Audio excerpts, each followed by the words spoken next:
Hello guys, welcome to my YouTube channel. चलिए start करते हैं हमारा नेक्स्ट टॉपिक जो है चार्ज और मास का difference between charge and mass. ठीक है, चार्ज और मास में क्या डिफरेंस होता है। सबसे पहले मैंने लिखा यहाँ पर चार्ज और यहाँ पर लिखा है मास, M-A-S-S। ठीक है,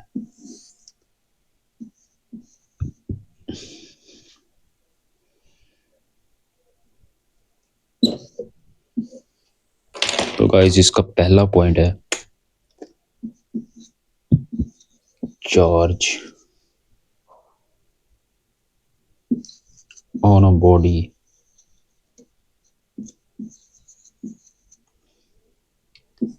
कैन बी पॉजिटिव, नेगेटिव और जीरो। ठीक है, चार्ज जो है वो पॉजिटिव भी हो सकता है, नेगेटिव भी हो सकता है, जीरो भी हो सकता है। मास इज ऑलवेज पॉजिटिव, मास हमेशा पॉजिटिव होता है। सेकंड पॉइंट है इसका, चार्ज इज क्वांटाइज्ड।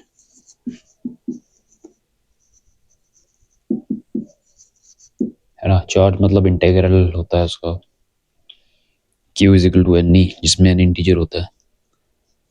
क्वांटाइज्ड होता है हमेशा charge. Mass quantization is yet to be established.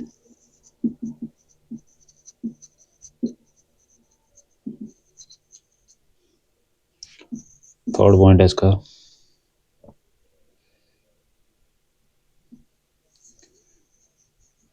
Charge is conserved. और इसका थर्ड पॉइंट है mass is not conserved, mass conserve नहीं रहता। फोर्थ है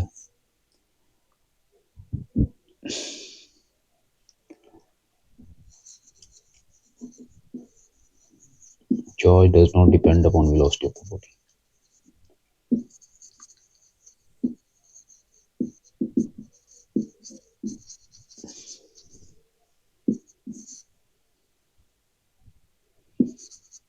जो मास डिपेंड करता है वेलोसिटी पे। अकॉर्डिंग टू द इक्वेशन, अगर हम इक्वेशन देखें, m is equal to m naught divided by 1 minus v square upon c square. ठीक है,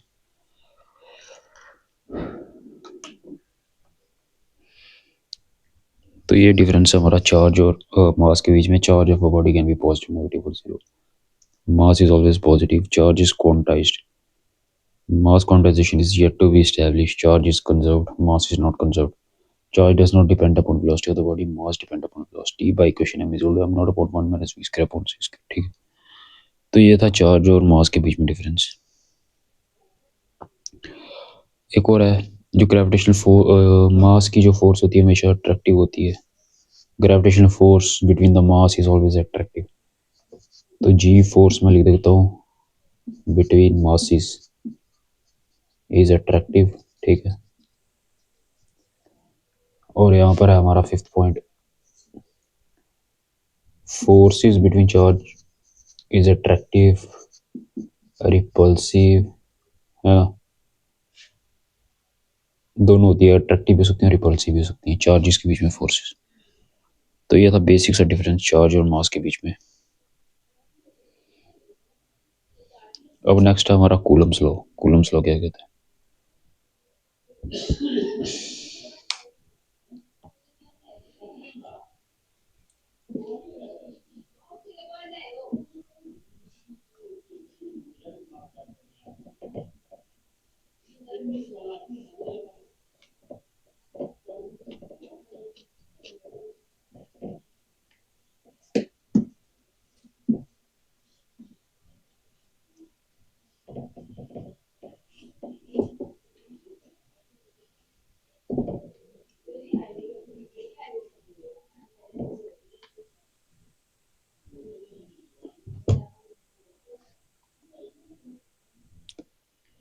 अब ये आएगा गाइस, कूलम्स लॉ क्या होता है।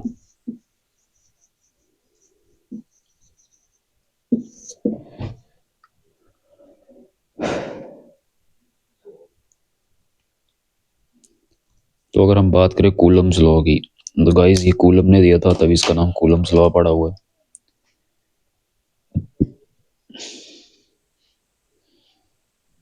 तो अगर इसकी हम डेफिनेशन लिखें बच्चों तो वो है the force of interaction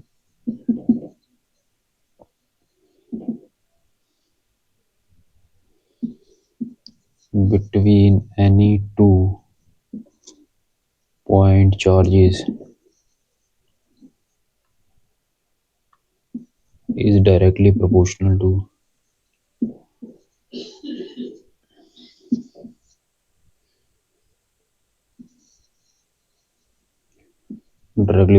to product of charges and inversely proportional to square of distance between them. ठीक है,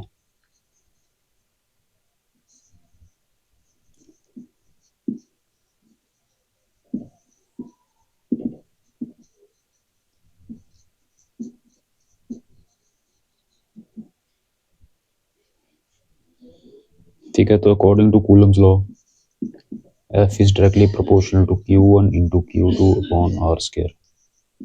ठीक है, अगर हम प्रोपोर्शनलिटी का साइन हटाते हैं तो F is equal to K Q1 Q2 upon R square. ये हमने मॉडल्स लिया है क्योंकि हमेशा फोर्स पॉजिटिव ही होगी। ठीक है,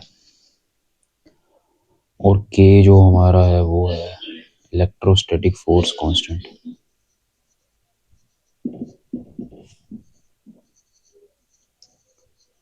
K हमारा कांस्टेंट का काम करेगा, इलेक्ट्रोस्टैटिक फोर्स कांस्टेंट का काम करेगा K। ठीक है,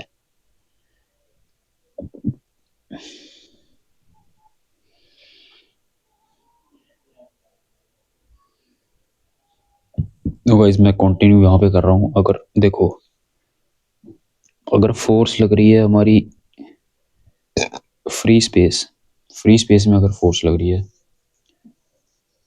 यानी एयर या वैक्यूम में, तो उस समय के की वैल्यू हमेशा 1 होगी। ठीक है, के की वैल्यू 1 होगी सीजीएस सिस्टम में, सेंटीमीटर ग्राम और सेकंड के सिस्टम में के की वैल्यू 1 होगी। और एसआई सिस्टम में के की वैल्यू है हमारी 9 इंटू 10⁻⁹ न्यूटन मीटर स्क्वायर पर कूलम स्क्वायर। ठीक है, 9 into 10⁻⁹ newton meter square upon coulomb square.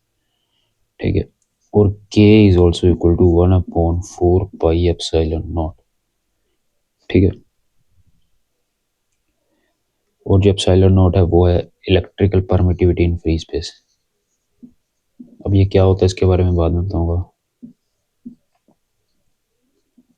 Electrical permittivity in free space, free space में इलेक्ट्रिकल परमिटिविटी होती है ना, मतलब फ्री स्पेस में कितना चार्ज अलाउ करता है वो मीडियम पास होने में, वो होता है। ठीक है, तो अगर हम ये सारी के की वैल्यू इस इक्वेशन में डालेंगे, हमारी फर्स्ट इक्वेशन में डालेंगे अगर हम के की वैल्यू, तो उस तो कुछ ऐसा आ जाएगा, मुझे मिटाना पड़ेगा इसको। ठीक है, आई होप आपको ये क्लियर है सारा। तो ये मिटा के मैं फिर से करता हूँ एक बारी।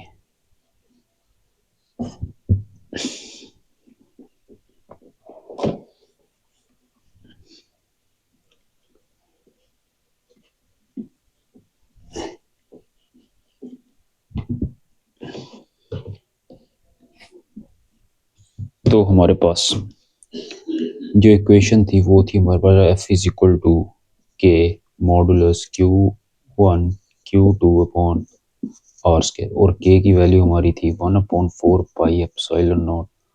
तो अगर हम इसको इस इक्वेशन में डालेंगे तो फोर्स आ जाएगा हमारा 1/4 pi epsilon naught Q1 Q2 upon R square. ठीक है,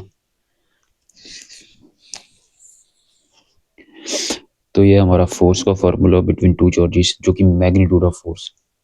तो ये क्या है हमारा मैग्नीट्यूड ऑफ फोर्स। ठीक है, magnitude of force between two charges जो कि अट्रैक्टिव भी हो सकते हैं,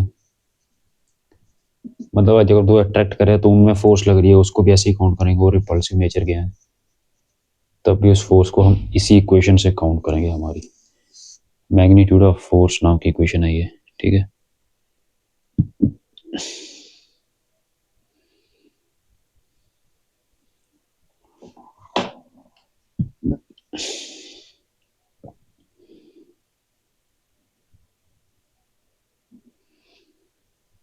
तो गाइस इसी क्वेश्चन से भी हम एप्सिलॉन नॉट की वैल्यू निकालेंगे।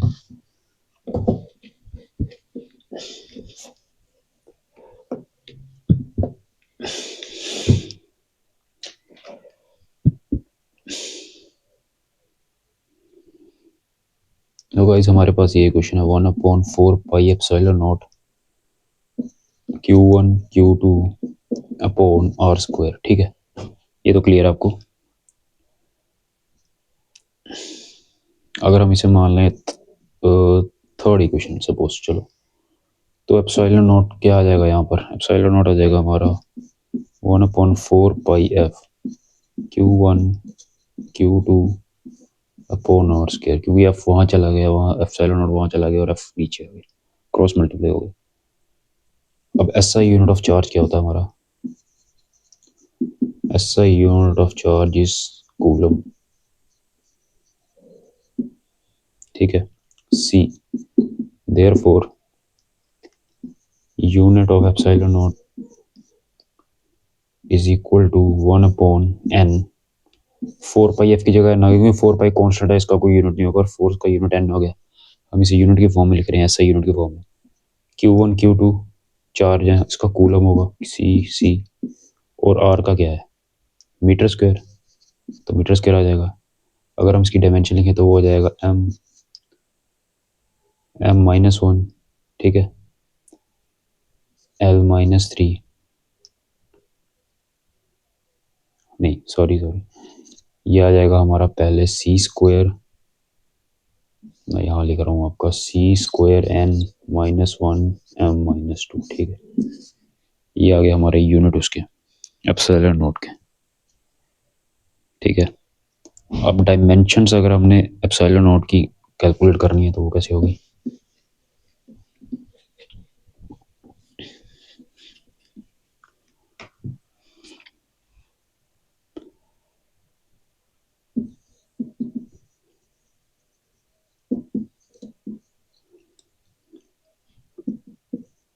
इज इक्वल टू 80 इंटू 80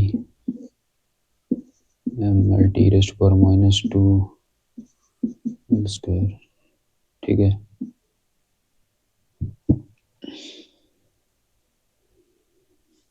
तो ये आ जाएगी हमारी m-1 L-3t 4a²।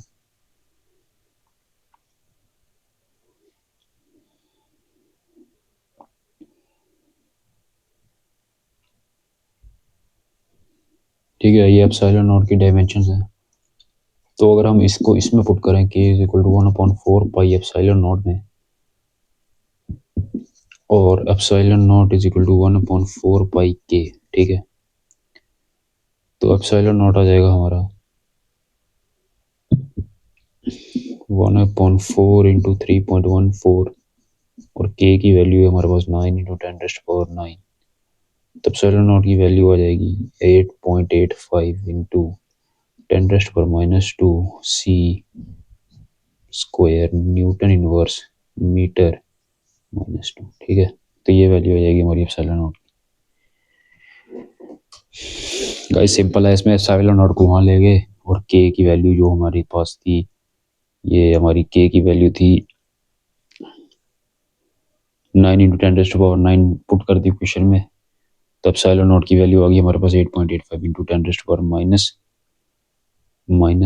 है, -12 coulomb inverse newton, coulomb square newton inverse meter inverse square. ठीक है,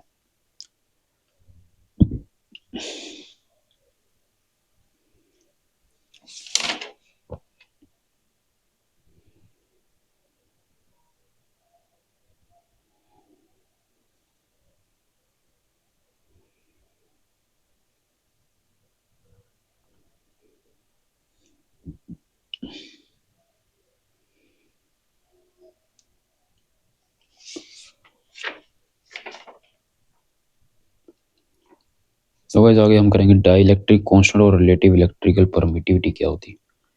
आई होप आपको ये सारी डायमेंशन क्लियर है। ये डायमेंशन वाला इतना इम्पोर्टेंट नहीं है गाइस, इसमें बस अगर आप जेके बोर्ड के हो तो सिंपल डेफिनेशन ही पूछेंगे और न्यूमेरिकल पूछते हैं काफ़ी आसान से। अगर सीबीएसई के हो तो फिर आपको डायमेंशंस याद होनी चाहिए। हम करें dielectric constant.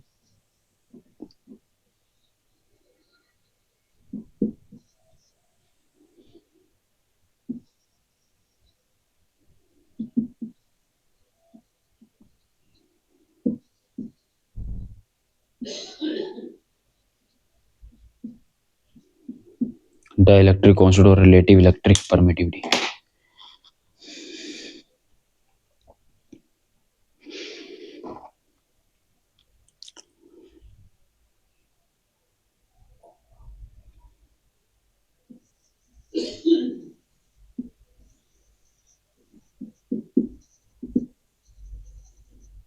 When the charge is situated in a medium other than free space,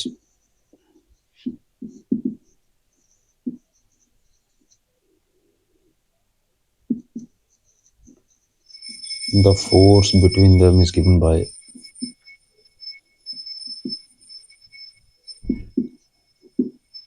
तो भाई डाइलेक्ट्रिक कांस्टेंट होता है चार्ज जब मीडियम में सिचुएटेड हो रादर देन कि वैक्यूम और एयर में सिचुएटेड हो। सिर्फ किसी मीडियम में सिचुएटेड हो चार्ज तो वहाँ पर हमारा डाइलेक्ट्रिक कांस्टेंट होता है। ठीक है,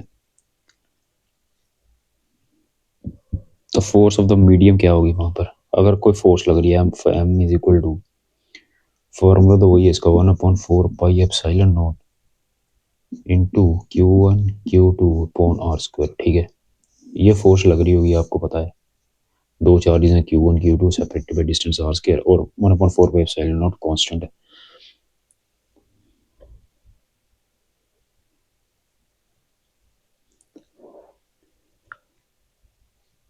तो इसमें एप्सिलॉन नॉट नहीं आता, इसमें सिर्फ एप्सिलॉन आता है, जो कि epsilon is equal two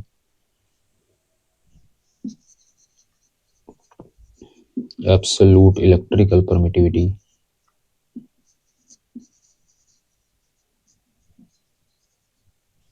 of intervening medium.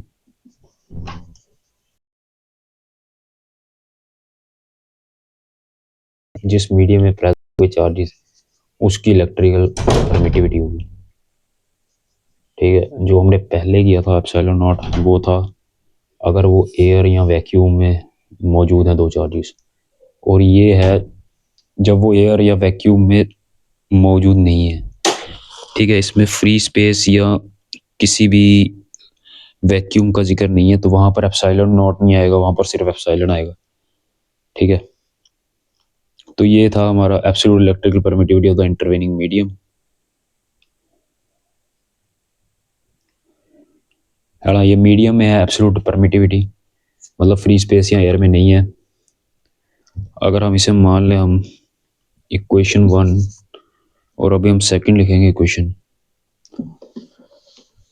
उसको मिटाना पड़ेगा, बोर्ड बहुत छोटा है, जब बड़ा बोर्ड लेना पड़ेगा साथ में। तो गाइस अगर हम लिखें वैक्यूम के लिए force between two charges in vacuum, ठीक है, तो वहाँ पर आएगा हमारा एफ नॉट, इसे डिनोट करें एफ नॉट से, तो ये आ जाएगा 1/4 पाई एप्सिलॉन नॉट, जो कि वैक्यूम के लिए यूज़ किया हमने epsilon naught into Q1 into Q2 upon R square. ठीक है, अगर मैं सेकंड इक्वेशन माने तो डिवाइडिंग सेकंड बाय फर्स्ट, हमारी फर्स्ट इक्वेशन क्या थी, F M is equal to 1/4 pi epsilon naught Q1 Q2 upon R square. ठीक है, तो सेकंड इक्वेशन ये है एफ नॉट वाली, तो आ जाएगा हमारा F naught divided by F M.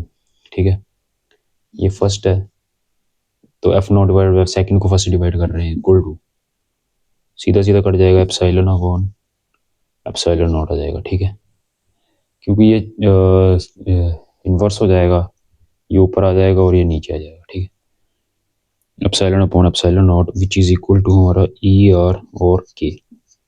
ठीक है, ई आर और के, तो यही ई आर और के रिलेटिव इलेक्ट्रिकल परमिटिविटी है ऑफ मीडियम की, उसे डाइलेक्ट्रिक कांस्टेंट बोलते हैं। तो यही है रिलेटिव इलेक्ट्रिकल परमिटिविटी, और इसे ही हम डाई इलेक्ट्रिक कांस्टेंट बोलते हैं।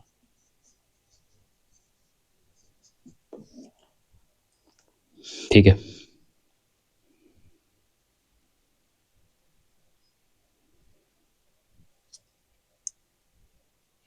मतलब डाइलेक्ट्रिक कांस्टेंट एक कंपैरिजन होता है वैक्यूम और मीडियम के बीच में, रेशियो लगा ले अगर हम किसी भी मीडियम या वैक्यूम के बीच में, तो वहीं से हमें डाइलेक्ट्रिक कांस्टेंट का पता चलता है, जिसे हम बोलते हैं absolute electrical permittivity of free space.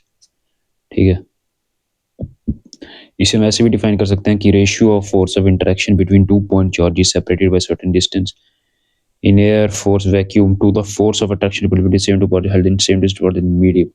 मतलब कि वैक्यूम और मीडियम के बीच का रेशियो अगर हमने निकाला है तो उसे हम बोलेंगे डाइलेक्ट्रिक कांस्टेंट। जैसे एफ नॉट था वैक्यूम और मीडियम एफ एम। ठीक है, इन दोनों का रेशियो ही डाइलेक्ट्रिक कांस्टेंट कहलाता है। सिंपल सी बात है, तो ये आपको क्लियर होगा। ठीक है, अगर हम बात करें के की, ई आर और के है ना, dielectric constant electrical permittivity E R और के, तो इनकी वैल्यू है अलग अलग के लिए। के की वैक्यूम में 1 है, अगर हम वैक्यूम की बात करें तो 1।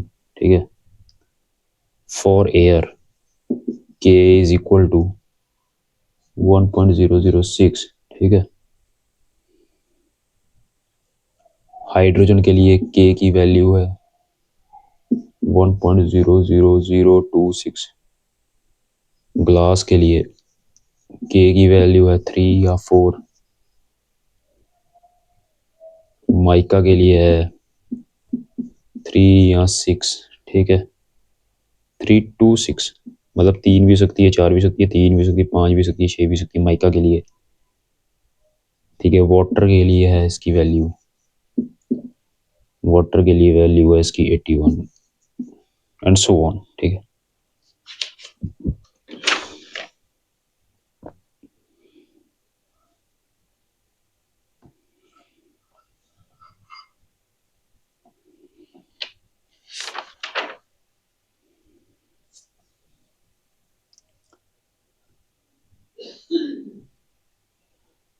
आई होप आपको ये क्लियर है यहाँ तक dielectric constant relative electrical permittivity क्या होती है। ठीक है,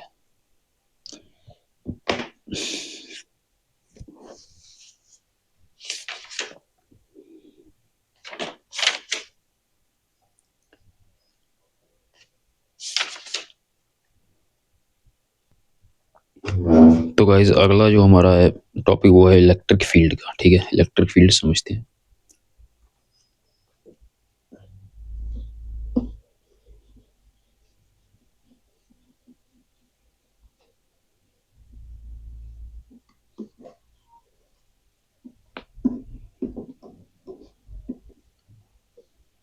ये हमने इलेक्ट्रिक चार्ज के बारे में किया सारा, अब हम समझेंगे इलेक्ट्रिक फील्ड क्या होती है। ठीक है, तो इलेक्ट्रिक फील्ड समझते हैं।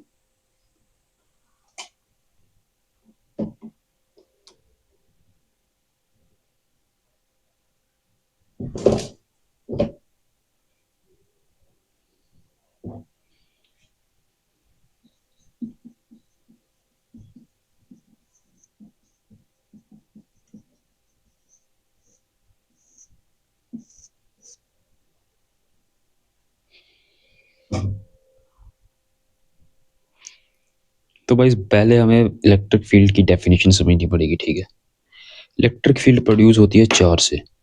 ठीक है, स्पेस, बेसिकली ये क्या होती है, स्पेस होती है चार्ज के around in which electrostatic force of attraction और रिपल्शन कैन बी फेल्ट, जहाँ पर हमें रिपल्शन या अट्रैक्शन महसूस हो, वो होता है इलेक्ट्रिक फील्ड। ठीक है, हमें नहीं, मतलब किसी दूसरे चार्ज को इलेक्ट्रिक रिपल्शन या अट्रैक्शन मौजूद हो, वो फील हो, उसे कहते हैं। अब इसकी डेफिनेशन लिखते हैं हम। Electric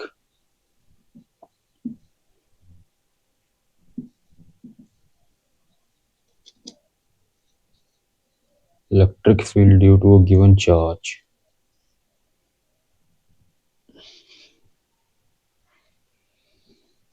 is the space around the charge in which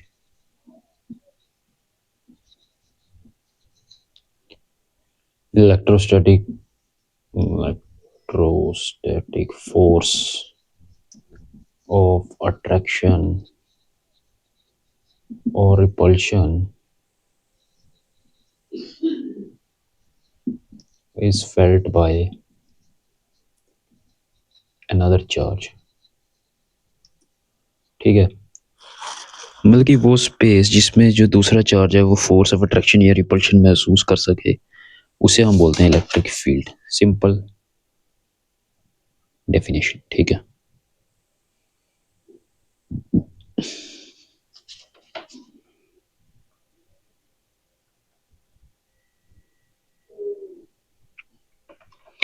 जैसे कि फॉर एग्जांपल अगर ये क्यू चार्ज है तो इसके कितने एरिया तक यहाँ पर ये फोर्स ऑफ अट्रैक्शन या रिपल्शन जनरेट कर रहा है, ये वाले एरिया को बोलेंगे हम भाई इलेक्ट्रिक फील्ड जनरेट कर रहा है. इस एरिया में जहाँ तक यहाँ पर Q2 चार्ज है वो अपना फोर्स ऑफ अट्रैक्शन या रिपल्शन महसूस कर सके तो यहाँ से लेकर यहाँ तक एरिया, इसका सर्कुलर एरिया, इस एरिया में इसकी चार्ज को महसूस किया जा सकता है. तो इलेक्ट्रिक फील्ड भी इसके इसी एरिया में होगी. ठीक है, बेसिकली ये कंसेप्ट है. यहाँ पर दूसरा चार्ज दूसरे को कर सकता है, यानी ये दूसरे को अट्रैक्ट या रिपेल करने की स्टेट में. बेसिक डेफिनेशन है इसकी.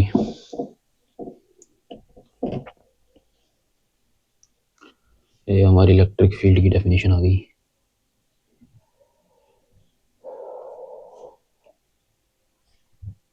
तो गाइस नेक्स्ट टॉपिक है हमारा इलेक्ट्रिक फील्ड इंटेंसिटी क्या होती है.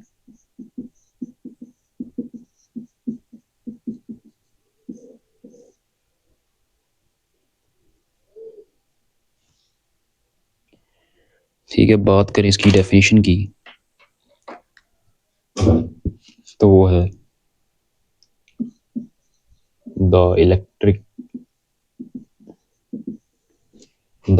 Field intensity at a point. Basically intensity हम एक पॉइंट के ऊपर कैलकुलेट करते हैं कि इस पॉइंट में इलेक्ट्रिसिटी का कितना प्रभाव पड़ रहा है. The point is the strength of the electric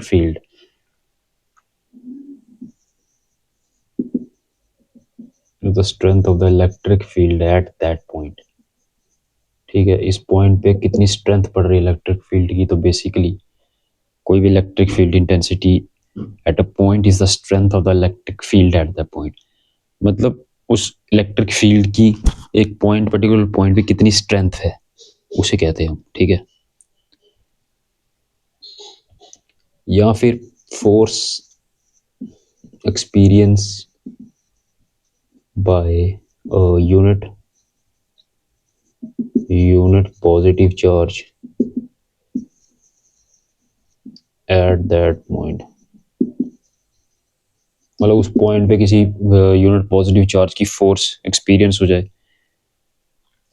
की हो unit positive charge at that point, उसको बोलेंगे इलेक्ट्रिक फील्ड इंटेंसिटी. ठीक है, इसका फॉर्मूला हमारे पास ER, ये एक वेक्टर क्वांटिटी है जिसके ऊपर एरो लगा हुआ है. आई होप आपको वेक्टर का कंसेप्ट क्लियर है, ये 11th में किया होगा आपने. FR divided by Q0. ठीक है, जहाँ पर F है force acting on a positive charge, point charge on a small test charge.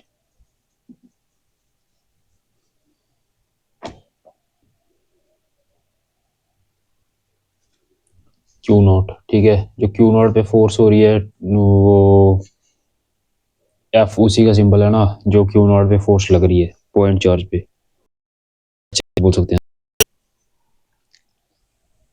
Eight point R. मतलब R पॉइंट पे, इट्स अ पॉइंट R. ठीक है, ये डिस्टेंस बताता है कहाँ लोकेटेड है. तो यहाँ पर E की है इलेक्ट्रिक फील्ड इंटेंसिटी.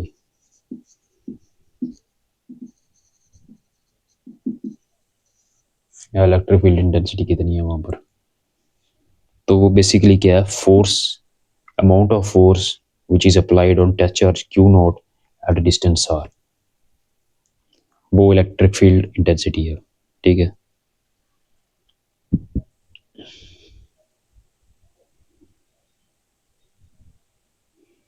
अगर हम बात करें इसके एसआई की, SI unit of electric field intensity, जिसे हम ई से डिनोट करते हैं, सॉरी ई से डिनोट करते हैं, वो है हमारा न्यूटन पर कूलम, इसकी इलेक्ट्रिक फील्ड इंटेंसिटी का एसआई यूनिट। और ये एक वेक्टर क्वांटिटी है।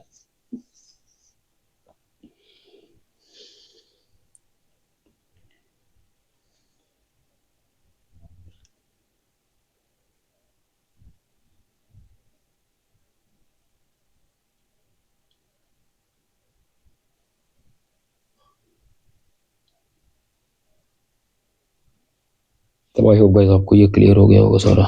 ठीक है, अब नेक्स्ट टॉपिक करते हैं।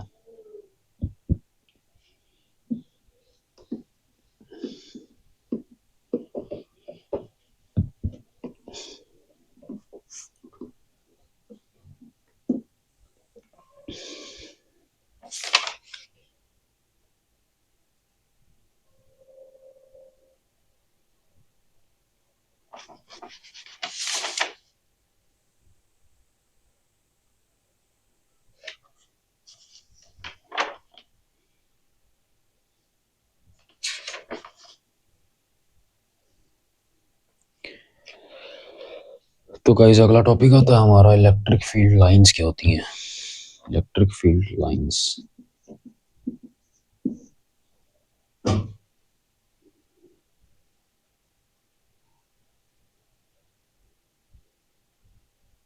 तो इसकी डेफिनेशन लिखते हैं। An electric field line is a path straight or curved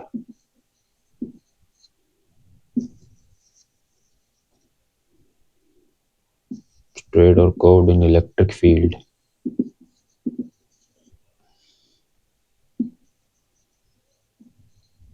such that tangent to it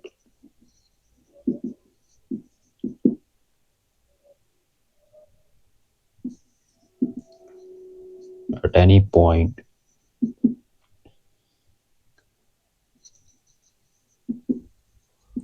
gives the electric field intensity at that point.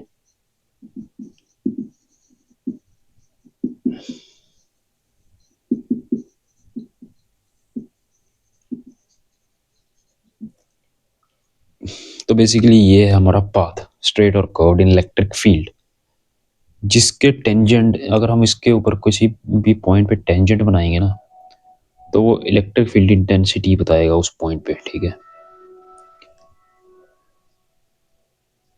Electric field intensity दिखाएगा कि इलेक्ट्रिक फील्ड इंटेंसिटी कितनी है।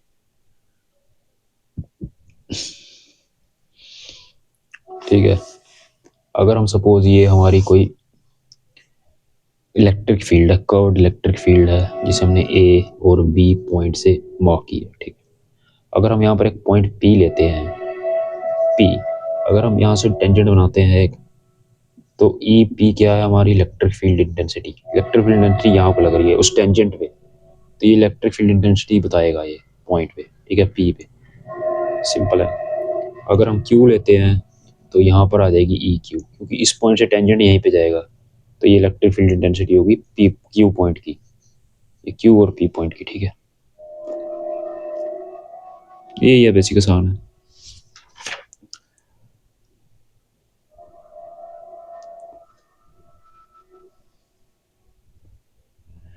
तो आगे हमारा properties of electric field lines. Electric field lines की properties क्या है।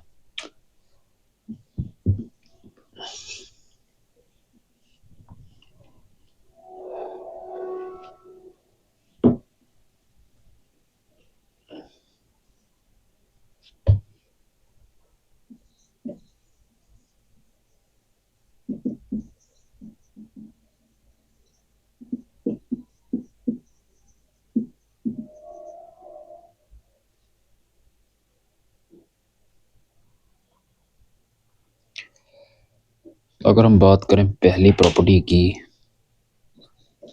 तो वो है हमारी इलेक्ट्रिक फील्ड लाइंस और कॉन्टिन्यूस कर्व्स। ये कॉन्टिन्यूस कर्व्स होते हैं, जैसे कि ये start from positive end of a body,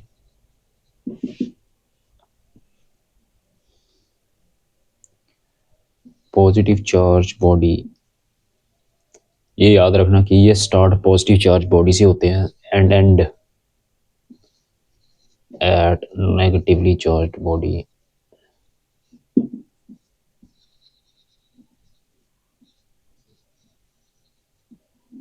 and हमेशा नेगेटिवली चार्ज बॉडी भी होंगे।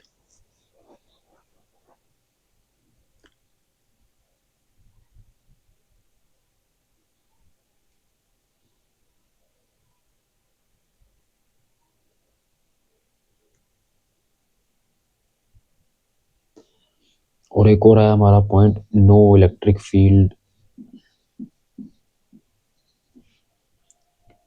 Exist inside a charge body.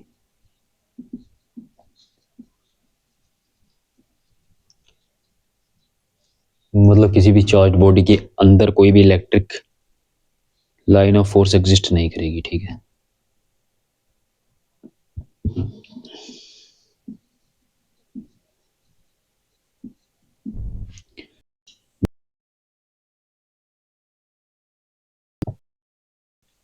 Do not form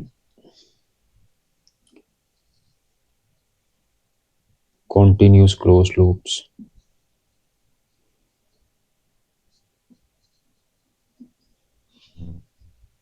और ये कॉन्टिन्यूस क्लोज्ड लूप्स फॉर्म नहीं करती, ठीक है। ये इसकी पहली प्रॉपर्टी आ गई इलेक्ट्रिक फील्ड लाइन की, ठीक है। अब सेकंड प्रॉपर्टी करते हैं हम, इसे उतार लीजिए। सिंपल है यार, कॉन्टिन्यूस को start from positive charge and negative charge. किसी भी चार्ज बॉडी के अंदर ये हमारी जो लाइंस ऑफ फोर्स हैं वो एग्जिस्ट नहीं करती है। और electrostatic field lines do not form continuous closed loops. Continuous close loops ये फॉर्म नहीं करती हैं, ठीक है। तो अगर हम सेकंड प्रॉपर्टी की बात करें,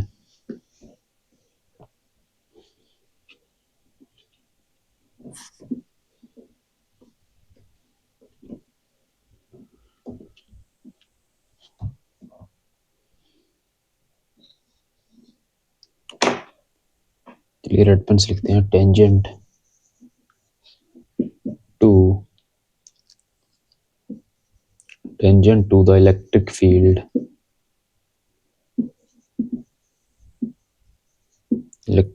line at any point gives the direction of electric field intensity at that point।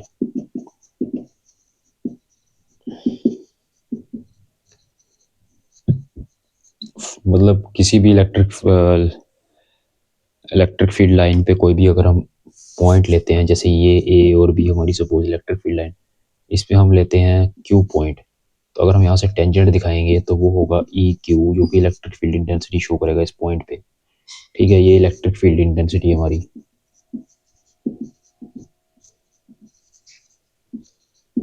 ये इलेक्ट्रिक फील्ड इंटेंसिटी है क्यू पॉइंट पे। इस क्यू पॉइंट की इलेक्ट्रिक फील्ड इंटेंसिटी ये है ई क्यू, ठीक है। ये आपको क्लियर हो गया होगा मुझे लगता है, ठीक है।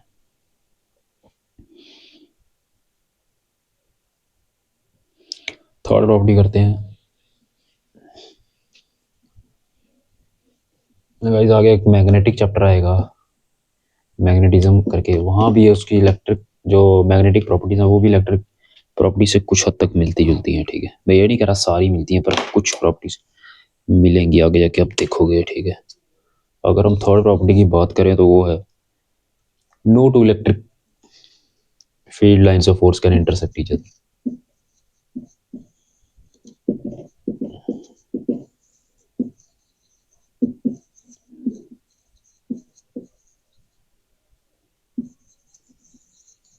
Can intersect each other. ठीक है, कोई भी दो लाइन फोर्स, इलेक्ट्रिक फोर्सेस की दो लाइंस इंटरसेक्ट नहीं कर सकती आपस में। ठीक है,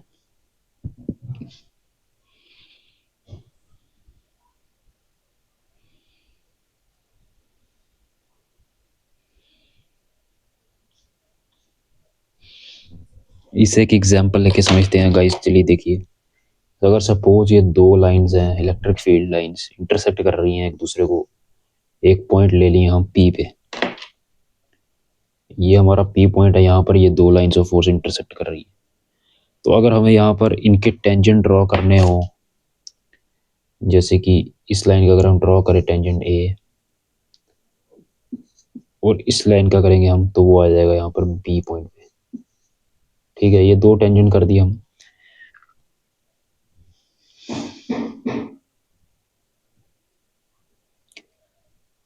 तो ये हो गया हमारा कि एक ही पॉइंट पे दो इंटेंसिटी मिल रही है हमें, electric field intensity, two directions of electric field intensity. For example ये ई ए और ये ई बी।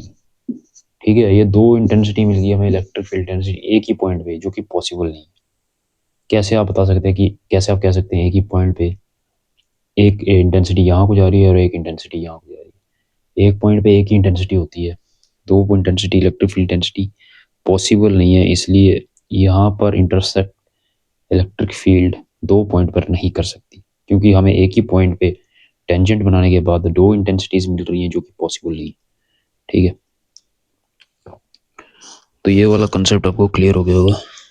अभी हम नेक्स्ट पॉइंट करते हैं, एक और पॉइंट है इसका प्रॉपर्टीज में, इलेक्ट्रिक फील्ड लाइंस की प्रॉपर्टीज में।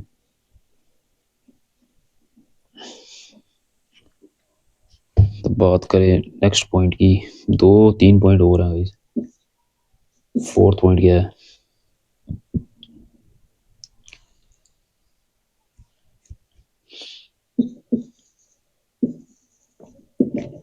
The electric field line are always normal to the surface of conductor। मतलब किसी भी कंडक्टर का सरफेस होगा, उस कंडक्टर के सरफेस की हमेशा नॉर्मल रहेंगी ये इलेक्ट्रिक फील्ड लाइंस। ठीक है,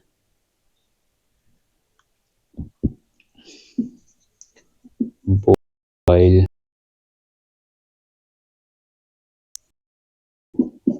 or ending the conductor।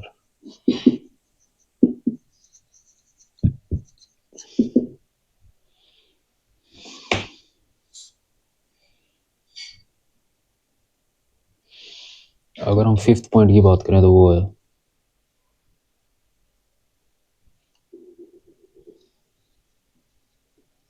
The electric lines of force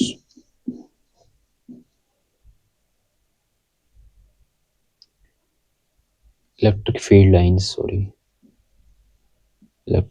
lines contract longitudinally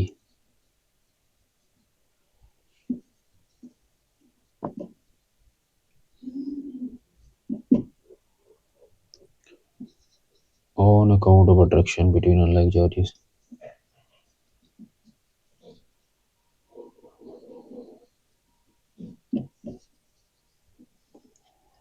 ये longitudinally contact कर जाती है on attraction between unlike charges।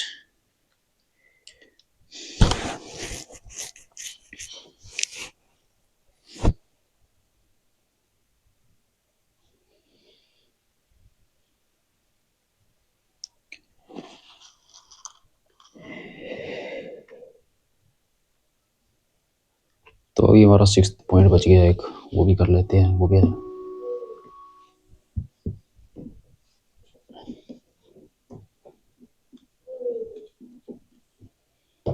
बात करें अगर हम सिक्स्थ पॉइंट की,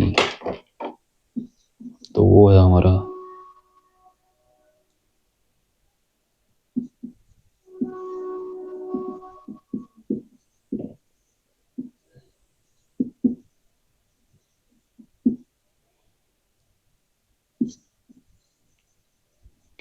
the electric field lines exert a lateral pressure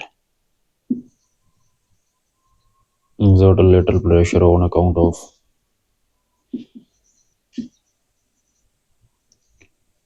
repulsion between like charges.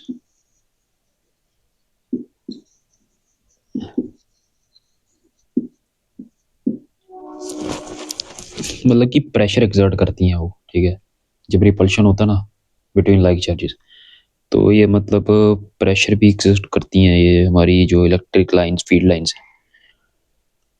Okay,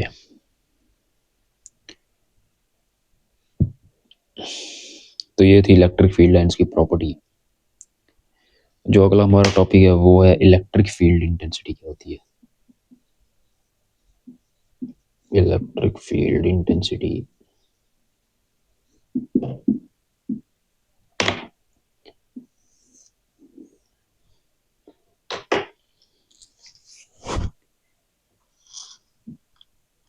तो बात करें इलेक्ट्रिक फील्ड इंटेंसिटी की तो वो है हमारी, तो electric field intensity at a point, एक पॉइंट पे नापी जाती है ये भी, is equal to number of field line crossing,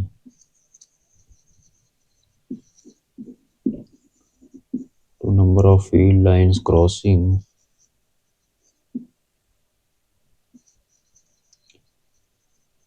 normally a unit area at that point।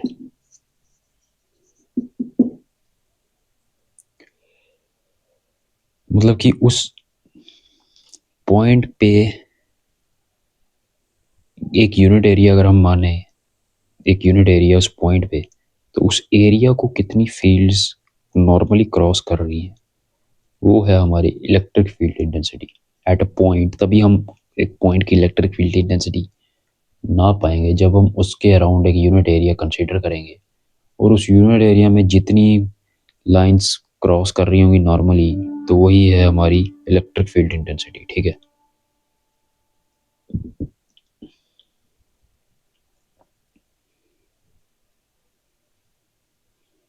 तो आज इतना ही करते हैं, इलेक्ट्रिक फील्ड इंटेंसिटी को थोड़ा एलाबोरेट मैं कल करूँगा। तब तक के लिए thank you guys, please like share और सब्सक्राइब कर देना मेरा चैनल। Thank you.